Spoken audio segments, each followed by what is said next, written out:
మీరు బంగారం కొనడానికి వెళ్తున్నారా? బంగారం కొనే ముందు అందులో మోసాలు ఎలా జరుగుతాయో తెలుసుకోవాలి. ముఖ్యంగా ఈ 14 క్యారెట్ అంటే ఏంటి, 18 క్యారెట్ అంటే ఏంటి, 22 క్యారెట్ ఏంటి, 24 క్యారెట్ ఏంటి, దాంట్లో జరిగే కొన్ని మోసాలు ఏంటంటే ముఖ్యంగా హాల్ మార్క్ మోసం అని జరుగుతుంది. అంటే హాల్ మార్క్ ఉంటుంది దాని మీద, కానీ అది ఫ్రాడ్ ఉంటుంది. సో మనకి 22 క్యారెట్ గోల్డ్ అంటారు, కానీ దానికి 14 క్యారెట్ 18 క్యారెట్ వాడి దానికి పాలిషింగ్ చేస్తూ ఉంటారు. అలాగే మేకింగ్ ఛార్జెస్ అని ఎక్కువ ప్రైస్ యాడ్ చేస్తూ ఉంటారు. అలాగే వెయిట్ కూడా ప్రాపర్గా చూడరు. ఇన్వాయిస్ కూడా అది ఎన్ని క్యారెట్ అనేది మెన్షన్ చేయకుండా ఇన్వాయిస్ ఇస్తూ ఉంటారు. ఇలాంటి మోసాలన్నీ కూడా బంగారం కొనేటప్పుడు జరుగుతూ ఉంటాయి. సో వీటిని ఒక్కొక్కటి మనం స్టెప్ బై స్టెప్ క్లియర్గా తెలుసుకుందాం. Hello friends, welcome to money మంత్ర. నేను మీ రామకృష్ణ. మనం బంగారం కొనేటప్పుడు తీసుకోవాల్సిన జాగ్రత్తలు ఏంటి, మన ఇంట్లో ఎంత బంగారం వరకు ఉంచుకోవచ్చు, ఒకవేళ బంగారాన్ని ఇన్వెస్ట్మెంట్లో వాడితే ఎన్ని ఇయర్స్ ఇన్వెస్ట్ చేయాలి, ఎక్కడ ఇన్వెస్ట్ చేస్తే బాగుంటుంది, ఈ టాపిక్స్ అన్నీ ఇవాళ మనం డిస్కస్ చేయబోతున్నాం. యూట్యూబ్ నుంచి మీ వీడియో అప్లోడ్ చేయగానే నోటిఫికేషన్ రావట్లేదు అని చెప్పి చాలామంది సబ్స్క్రైబర్స్ ఈ మధ్య కంప్లైంట్ రైజ్ చేస్తున్నారు. అందుకని చెప్పేసి మనం ఏం చేసామంటే డిస్క్రిప్షన్లో వాట్సాప్ ఛానల్ లింక్ ఇస్తున్నాను, టెలిగ్రామ్ ఛానల్ లింక్ ఇస్తున్నాను, అలాగే వాట్సాప్ గ్రూప్ లింక్ కూడా ఇస్తున్నాను. నేను యూట్యూబ్లో వీడియో అప్లోడ్ చేయగానే ఇమీడియట్గా ఆ వీడియోని ఈ టెలిగ్రామ్ ఛానల్లో, వాట్సాప్ ఛానల్లో కూడా పబ్లిష్ చేస్తున్నాను. సో ఆర్కే వీడియోస్ త్వరగా చూడాలనుకున్న వాళ్ళు ఈ ఆప్షన్ను సెలెక్ట్ చేసుకోగలరని మనవి. మనం ఏం చేయాలంటే బంగారం కొనే ముందు దాని మీద కంపల్సరీ హాల్ మార్క్ అనేది ఉంటుంది.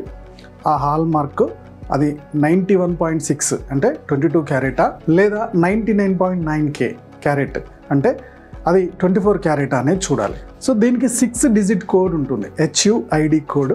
ఆ కోడ్ కనుక మీరు గూగుల్లో అక్కడికి వెళ్ళిన తర్వాత ఆ కోడ్ చూసి గూగుల్లో సెర్చ్ చేసినా కానీ మీకు దాని డీటెయిల్స్ వస్తాయి. ఆ కోడ్ ఉంటే అది కరెక్ట్ అని. చాలామంది హాల్మార్క్ కోడ్ వేస్తున్నారు కానీ ఒక ఫేక్ కోడ్ వేస్తున్నారు. అలాగే వెయిట్ చూసేటప్పుడు కంపల్సరీ చెక్ చేయాల్సింది ఏంటంటే దానికి చాలా స్టోన్స్ ఉంటాయి కదా, ఈ స్టోన్స్ లేకుండా వెయిట్ ఎంత ఉందో చెక్ చేయమనాలి. అంటే అసలు గోల్డ్ ఎంత ఉంది. మీరు ఒక 2 తులాలు గోల్డ్ తీసుకుంటున్నారు, నగలు తీసుకుంటున్నారు, దాంట్లో స్టోన్స్ కూడా యాడ్ అయి ఉన్నాయి. ఓకే, ఈ స్టోన్స్తో కలిపి అది 2 తులాలు వచ్చిందని బిల్ వేస్తారు. బస్ స్టోన్స్ లేకుండా దాని వెయిట్ ఎంత, అది 1.5 లేదా 1.5 తులమా, 1 తులం 70 గ్రాముల 80 గ్రాములో, అది క్లారిటీ రావాలి. అది కంపల్సరీ కన్ఫర్మ్ చేసుకోవాలి. బిల్స్లో బిల్ ఇచ్చేటప్పుడు చాలామంది ఇంత గ్రాములు కొన్నారు అని చెప్పి బిల్ ఇస్తారు మీ పేరుతోటే. కాదు, ఆ బిల్లులో కంపల్సరీ చేయాల్సింది ఏంటంటే 14K నాది, 14 క్యారెటా, 18 క్యారెట్ వాడాడా, 22 వాడాడా, ఎంత క్యారెట్ గోల్డ్ అది అనేది కంపల్సరీ మెన్షన్ చేయాలి. ఎందుకంటే రేపు అమ్మేటప్పుడు, రీసేల్ అప్పుడు అది చాలా ఇబ్బంది అవుతుంది. ఇది కంపల్సరీ కన్ఫర్మ్ చేసుకోవాలి. So bill compulsory GST detailed బిల్లే అడగండి. మ్యారేజ్ అప్పుడు చాలా లార్జ్ క్వాంటిటీలో గోల్డ్ జ్యువెలరీ కొంటూ ఉంటారు, అప్పుడు ప్యూరిటీ చెకింగ్ మిషన్ అడగండి. ఓకే, ఈ 14 క్యారెట్, 18 క్యారెట్, 22 క్యారెట్, 24 క్యారెట్ అసలు అంటే ఏంటి? 24 క్యారెట్ అంటే ప్యూర్ గోల్డ్, 99.9 గోల్డ్ ప్యూరిటీ ఉంటుంది. సో ఇది బ్రైట్ ఎల్లో కలర్ ఉంటుంది. ఇది కాయిన్స్ రూపంలో, బార్స్ రూపంలోనే దొరుకుతుంది. ఓకే, సో ఇన్వెస్ట్మెంట్కి ఇది బెస్ట్ ఆప్షన్. కాయిన్స్ కానీ బార్, గోల్డ్ బార్ కానీ రేపు అమ్మడానికి ఈజీగా ఉంటుంది. ఓకే, తరుగులు ఏముండవు కాబట్టి చాలామంది ఇన్వెస్ట్మెంట్కి ఇది తీసుకుంటారు. నెక్స్ట్ సెకండ్ వన్ వచ్చేసి 22 క్యారెట్ గోల్డ్. 22 క్యారెట్ గోల్డ్ అంటే దాంట్లో 91.6% ఏమో గోల్డ్, మిగిలిన పర్సంటేజ్లో సిల్వర్ కానీ కాపర్ కానీ మిక్స్ చేస్తారు. ఇది ఎక్కువగా నగల్లో వాడతారు. 24 క్యారెట్ కన్నా 22 క్యారెట్ కొద్దిగా స్ట్రాంగ్ ఉంటుంది. 24 క్యారెట్ అయితే జస్ట్ ఇట్లా వంచితే వంగిపోతూ ఉంటాయి, ఎందుకంటే దాంట్లో ఏం మెటల్ ఉండదు కాబట్టి. ఓకే, ఇది కొద్దిగా స్ట్రాంగ్ ఉంటుంది, ఎల్లో కలర్ ఉంటుంది. ఇది ఇన్వెస్ట్మెంట్కి, ఆభరణాలు చేసుకోవడానికి చాలా హెల్ప్ అవుతుంది. నెక్స్ట్ వన్ వచ్చేసి 18 క్యారెట్ అంటే 75% ప్యూరిటీ. అంటే ఒక నగ తీసుకుంటే, ఒక ఆభరణం తీసుకుంటే, గోల్డ్ ఆభరణం, దాంట్లో 75% గోల్డ్ ఉంటుంది, మిగిలిన 25% మెటల్ కలుపుతారు. అది సిల్వర్ అవ్వచ్చు, కాపర్ అవ్వచ్చు. ఓకే, ఇది కలిపి నగలు తయారు చేస్తారు. ఇది చాలా స్ట్రాంగ్ ఉంటుంది, ఎందుకంటే మెటల్ కలిసింది కాబట్టి. రీసేల్ వాల్యూ దీనికి మీడియం ఉంటుంది. ఇంతకుముందు 24 క్యారెట్, 22 క్యారెట్ రీసేల్ వాల్యూ చాలా తొందరగా, మీకు అర్జెంట్ ఏదైనా అవసరం పడింది అంటే ఆ రోజు మార్కెట్ వాల్యూకి అమ్మొచ్చు. 18 క్యారెట్కి వచ్చేవరకు రీసేల్ వాల్యూ దానికన్నా తక్కువ ఉంటుంది, 22 కన్నా 24 కన్నా తక్కువ ఉంటుంది. ఇది లైట్ ఎల్లో కలర్ ఉంటుంది. లాస్ట్ వన్ వచ్చేసి 14 క్యారెట్. 58.5% ప్యూరిటీ ఉంటుంది. అంటే ఒక నగ తయారు చేసుకుంటే ఆ నగలో 58.5% గోల్డ్ ఉంటే మిగిలిన పర్సంటేజ్ మిగిలిన మెటల్స్ కలుపుతారు. చూడడానికి చాలా స్ట్రాంగ్ ఉంటుంది గోల్డ్, కానీ రీసేల్ ఉండదు. దీనికి రీసేల్ అనేది కష్టం. ఇది డల్ ఎల్లో కలర్ ఉంటుంది. 14 క్యారెట్ని 18 క్యారెట్ని కూడా బ్రైట్గా ఉండడానికి కొంతమంది నగల షాపుల వాళ్ళు దానికి పాలిషింగ్ చేస్తారు. కొత్త 22 క్యారెట్ లాగా 24 క్యారెట్ లాగా కనపడేలా పాలిషింగ్ చేసి దాంట్లో మీకు ఒక ఫేక్ హాల్ మార్క్ కూడా వేస్తూ ఉంటారు. సో ఇది తీసుకునేటప్పుడు చాలా జాగ్రత్తగా తీసుకుంటే మనం మోసపోకుండా ఉండడానికి స్కోప్ ఉంటుంది. 24 క్యారెట్ ఇన్వెస్ట్మెంట్కి చాలా హెల్ప్ అవుతుంది, రీసేల్ బాగా ఉంటుంది. 22 క్యారెట్ కూడా నగలకి ఇన్వెస్ట్మెంట్కి చాలా హెల్ప్ అవుతుంది, రీసేల్ ఉంటుంది. 18 క్యారెట్ ఇది నగలు చేయడానికి బాగుంటుంది, రీసేల్ కొంచెం మిగిలిన దానికన్నా కొద్దిగా తక్కువ ఉంటుంది. 14 క్యారెట్ అయితే రీసేల్ చాలా కష్టం అవుతుంది. గోల్డ్ ఇన్వెస్ట్మెంట్ ఆప్షన్ తీసుకుంటే ఏం తీసుకోవాలి? ఫస్ట్ అయితే ఇన్వెస్ట్మెంట్ ఆప్షన్లో గోల్డ్ ప్యూర్ గోల్డే బెటర్. ఓకే, గోల్డ్ కాయిన్స్ కానీ గోల్డ్ బార్స్ కానీ మ్యాక్సిమం కాయిన్సే తీసుకోవచ్చు మన బడ్జెట్లో. నెల కొంచెం కాయిన్స్ తీసుకుంటే ఎక్కడ దొరుకుతాయి? పెద్ద పెద్ద జ్యువెలరీ షాపులలో ఎట్ ద సేమ్ టైం బ్యాంకులో కూడా దొరుకుతాయి.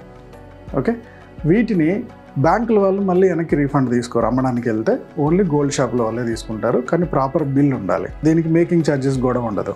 సో ఇన్వెస్ట్మెంట్ ఆప్షన్ ఇంకోటి ఏంటి, ఈ గోల్డ్ కాయిన్స్ అన్ని మనం ఇంట్లో పెట్టుకుంటూ ఉంటే రేపు మనం దొంగలు పడితే చాలా కష్టమైపోతుంది. అందుకని చాలామంది ఏం చేస్తారంటే ఇన్వెస్ట్మెంట్ పర్పస్లో దీన్ని లాకర్స్లో పెట్టుకుంటారు. సంవత్సరానికి లాకర్ ఛార్జెస్ చాలా తక్కువే ఉంటాయి. రెండో ఆప్షన్ వచ్చేసి నగలు. ఇన్వెస్ట్మెంట్కే నగలు. ఎందుకంటే అత్యవసర పరిస్థితుల్లో కరోనా లాంటి సిచ్యువేషన్లో చాలామందిని కాపాడింది గోల్డే. తీసుకెళ్ళి బ్యాంకులో పెట్టేసి డబ్బులు తీసుకొచ్చి 2-3 నెలలు 6 నెలలు 7 నెలలు కూడా సర్వైవ్ అయిన వాళ్ళు చాలామంది ఉన్నారు. సో ఇన్వెస్ట్మెంట్ ఆప్షన్స్కి నెక్స్ట్ నగలు బెటర్. నగలు ఎవరు తీసుకుంటే బెటర్ అంటే, సో వైఫ్ వచ్చినప్పుడు కొన్ని నగలు తెచ్చుకుంటుంది. అలా మారుతున్న కొద్దిగా తనకి గోల్డ్ నగలు ఇప్పించడం అవసరం పడుతుంది. అలాగే ఆడపిల్ల కూడా ఉంటే 50% గోల్డ్ నగల రూపంలో, ఒక 50% గోల్డ్ ఇన్వెస్ట్మెంట్ రూపంలో, అంటే బార్ కానీ కాయిన్స్ రూపంలో కానీ ఉంటే బెటర్. ఓకే, ఎందుకంటే దీనికి రీసేల్ ఉంటుంది. ఈ రెండు మిక్స్డ్గా వెళ్తే ఇంట్లో వాళ్ళు హ్యాపీగా ఉంటారు, ఇన్వెస్ట్మెంట్ కూడా ప్రాపర్గా నడుస్తుంది. సో దీంట్లో మేకింగ్ ఛార్జెస్ ఉంటాయి. ఇన్వెస్ట్మెంట్లో నెక్స్ట్ ఆప్షన్ వచ్చేసి సావరిన్ గోల్డ్ బాండ్. ఇప్పుడు రిలీజ్ చేయట్లేదు, బట్ మళ్ళీ త్వరలోనే రాబోతున్నాయి. సో దీనికి లంసమ్ అమౌంట్ ఉండాలి. ఈ లంసమ్ అమౌంట్ మీరు ఇన్వెస్ట్ చేసి పేపర్ గోల్డ్ తీసుకుంటారు. అంటే గోల్డ్ ఉంటుంది, పేపర్ మీద ఉంటుంది, గవర్నమెంట్ బాండ్స్ ఇస్తుంది. ఇది ఈరోజు మార్కెట్ వాల్యూ ఎట్లుంది, ఒక 8 years లాకింగ్ పీరియడ్లో అది ఎంత మార్కెట్ వాల్యూ ఉందో అంత రేట్ వస్తుంది. ఎగ్జాంపుల్కి ఇప్పుడు ₹1,00,000 ఉందనుకోండి, ఒక 8 years తర్వాత అది 2 lakhs అయింది అనుకోండి. 2 lakhs, ఆ 2 lakhs ప్లస్ దాని మీద ఒక 2.25% ఎక్స్ట్రా ఇంట్రెస్ట్ కల్పిస్తారు. సో 24 క్యారెట్ గోల్డ్ అని చెప్పి బాండ్స్లో ఇస్తారు. దీనికి GST ఉండదు, మేకింగ్ ఛార్జెస్ ఉండదు. 8 years తర్వాత మీరు ఏదైతే క్యాపిటల్ గెయిన్ అంటే ₹1,00,000 పెడితే ఇంకో ₹1,00,000 వచ్చిందిగా, ఆ ₹1,00,000 మీద, నేను మాట వరుసగా చెప్తున్నా, ఆ ₹1,00,000 మీద ఎలాంటి ట్యాక్స్ ఉండదు. నెక్స్ట్ ఇన్వెస్ట్మెంట్ ఆప్షన్స్లో వచ్చేసి గోల్డ్ ETF లేదా మ్యూచువల్ ఫండ్స్. సో ఇది కూడా పేపర్ గోల్డ్ లాంటిదే. సో మనం ఇచ్చిన డబ్బులన్నీ కూడా ETFలో కానీ మ్యూచువల్ ఫండ్స్లో కానీ ఇన్వెస్ట్ చేస్తారు. అది రేట్ పెరుగుతున్న కొద్దీ పెరుగుతూ ఉంటుంది, తగ్గుతున్న కొద్దీ తగ్గుతూ ఉంటుంది. లాంగ్ రన్లో ఈ ఇన్వెస్ట్మెంట్ కూడా, ఈ పేపర్ గోల్డ్ ఇన్వెస్ట్మెంట్ కూడా చాలా ప్లస్ పాయింట్ అవుతుంది. మినిమం 7 years నుంచి 12 years దాటితే దీని మీద మంచి రిటర్న్ చూడడానికి ఉంటుంది. నెక్స్ట్ వన్ వచ్చేసి డిజిటల్ గోల్డ్. ఇది ఎక్కువగా ఇప్పుడు మీ మొబైల్ బ్యాంకింగ్ యాప్లలో, అలాగే పేటిఎంలో, at the same time PhonePe, Google పేలో కూడా గోల్డ్ కాయిన్స్, డిజిటల్ గోల్డ్ తీసుకుంటున్నారు. ఈ డిజిటల్ గోల్డ్ ఈ యాప్స్లలో కొన్ని రోజుల తర్వాత మీరు ఒక 5-6 సంవత్సరాలు ఇన్వెస్ట్ చేశారు, ఒక లంసమ్ అమౌంట్ అయింది, దాన్ని ఫిజికల్ గోల్డ్గా పంపించమన్నా కూడా పంపిస్తారు. ఓకే, దీనికి సెబీ గైడ్లైన్స్ ఇంకా ఏమి పూర్తిగా రాలేదు, బట్ ఇన్వెస్ట్మెంట్ అయితే చేసుకోవచ్చు. సో గోల్డ్లో ఇంకొన్ని అవాయిడ్ చేయాల్సిన పాయింట్స్ ఏంటంటే, ఇప్పుడు చిట్ ఫండ్ గోల్డ్ అంటారు, ఇది అవాయిడ్ చేయండి. ఎగ్జాంపుల్కి మీరు నెల ఇంత కట్టండి, ఆ తర్వాత మీకు చిట్ వేస్తారు, ఆ చిట్ డ్రాలో తీసుకొని ఇచ్చే ఆప్షన్స్ చాలా వచ్చాయి, స్కీములు, వాటిలలో ఇరుక్కోకండి. మీకు బాగా తెలిసిన నగల షాపు లేదా పెద్దగా తెలిసిన నగల షాపులు ఉన్నారనుకోండి, మీకు రెగ్యులర్ కస్టమర్, వాళ్ళు స్కీమ్ లాగా ఇచ్చారనుకుందాం, మంత్లీ ఇంత కట్టు, 12 నెలలు కట్టండి, 11 నెలలు మీరు కడితే ఇంకో నెల మేము యాడ్ చేసి మీకు ఏదైనా గోల్డ్ ఇస్తాము ఆ రోజు మార్కెట్ రేట్ని ప్రకారం అంటే, అలాంటి స్కీము మీ బాగా తెలిసిన వాళ్ళు నమ్మదగిన షాప్ అయితే ప్లాన్ చేసుకోండి, లేకపోతే మిగిలిన గోల్డ్ స్కీమ్స్లోకి వెళ్ళకండి. ముఖ్యంగా నెల 10,000 కట్టు, ఒక సంవత్సరం తర్వాత నీకు 1 లక్ష రూపాయలు గోల్డ్ కాయిన్ ఇస్తాము, ఎట్ ద సేమ్ టైం నువ్వు ఒక 10 మందిని తీసుకొస్తే ఆ 10 మందితో కూడా లక్ష కట్టిస్తే ఇంకో గోల్డ్ కాయిన్ ఇస్తాము. ఇలాంటి స్కీమ్స్ చాలా ఉన్నాయి. గోల్డ్ స్కీమ్స్లోకి వెళ్ళకండి. ఓకే, సో గోల్డ్ స్కీమ్స్ అనేవి ఏవి కూడా మనీ సర్క్యులేషన్ కింద వస్తాయి. ఇంతవరకు ఆర్బీఐ కానీ సెబీ కానీ ఇలాంటి స్కీమ్స్కి పర్మిషన్స్ ఇవ్వలేదు. సో చాలా ఆచితూచి ముందుకెళ్ళండి. సో వాళ్ళ కంపెనీ లైసెన్స్ ఉందంటారు, సో ఆ కంపెనీ లైసెన్స్ తోటి వాళ్ళకి జిఎస్టీ కడుతున్నామంటారు. కంపెనీ లైసెన్స్ జిఎస్టీ దేనికి తీసుకున్నారు? ఏ పర్పస్ కోసం కంపెనీ లైసెన్స్ తీసుకున్నారు? గోల్డ్ని నేను స్కీముల్లా కట్టిస్తానా? ఓకే, సో ప్రతి కంపెనీకి కూడా ముందు మనీకి సంబంధించిన గోల్డ్కి సంబంధించిన ఇన్వెస్ట్మెంట్స్ అయితే ఆర్బీఐ గైడ్లైన్స్ కానీ సెబీ గైడ్లైన్స్ కానీ ఉంటే అప్పుడు ఆలోచించాలి. ఓకే, స్కీముల విషయంలో చాలా జాగ్రత్తగా ఉండాలి. ఒక middle class employee gold investment ఎంత చేయాలి? చాలామంది ఇన్వెస్ట్మెంట్ ఆప్షన్కి వస్తే ఎక్కువగా రియల్ ఎస్టేట్లో చేస్తూ ఉంటారు. బస్ రియల్ ఎస్టేట్ ఇన్వెస్ట్మెంట్ ఉంది, సడన్గా మనం ఒక హాస్పిటలైజేషన్ అయినా కూతురుకు పెళ్లి కుదిరినా అమ్మే వరకు ఇక్కడ అవసరాలు ఆగవు. కాబట్టి రియల్ ఎస్టేట్ అసెట్స్ అనేది ఒక 50% ఉంటే మిగిలిన 50% అంతా కూడా మీకు మిగిలిన ఇన్వెస్ట్మెంట్ ఉండాలి. అది మ్యూచువల్ ఫండ్ అవ్వచ్చు, స్టాక్స్ అవ్వచ్చు, గోల్డ్ అవ్వచ్చు, మిగిలిన ఏదన్నా పీపీఎఫ్ అవ్వచ్చు, నేషనల్ పెన్షన్ స్కీమ్ అవ్వచ్చు, ఇంకేదన్నా సరే యూలిప్స్ అవ్వచ్చు, అన్నీ కలిపి ఒక 50% రేట్ చూసుకోండి. ఎప్పుడు కూడా 50-50 పాయింట్ ఆఫ్ వ్యూలో ఉండాలి. ఇందులో గోల్డ్కి ఎంత ఇన్వెస్ట్ చేస్తారు అంటే 10 to 15%.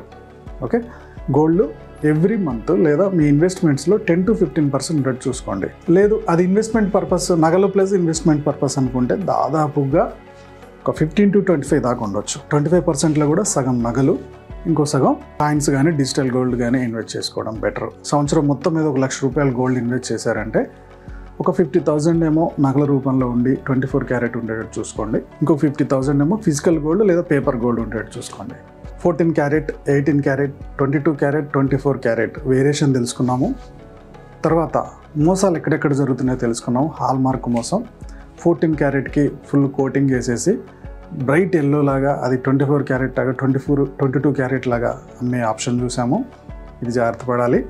సో చిట్ ఫండ్ స్కీమ్స్లలో గోల్డ్ స్కీమ్స్ ఆప్షన్ విన్నాము, అది జాగ్రత్త పడాలి.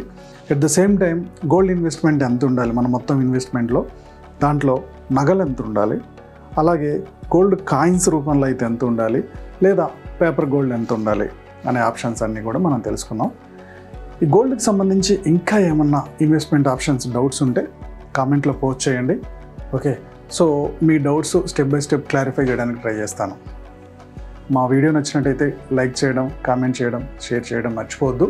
మా యూట్యూబ్ ఛానల్ చూస్తున్న మా వ్యూవర్స్ అండ్ సబ్స్క్రైబర్స్ లైఫ్లో ఎప్పుడు కూడా గొప్పగా స్థిరపడాలని కోరుకోవడంలో మనీ మంత్రం ముందుంటుంది. Go self made.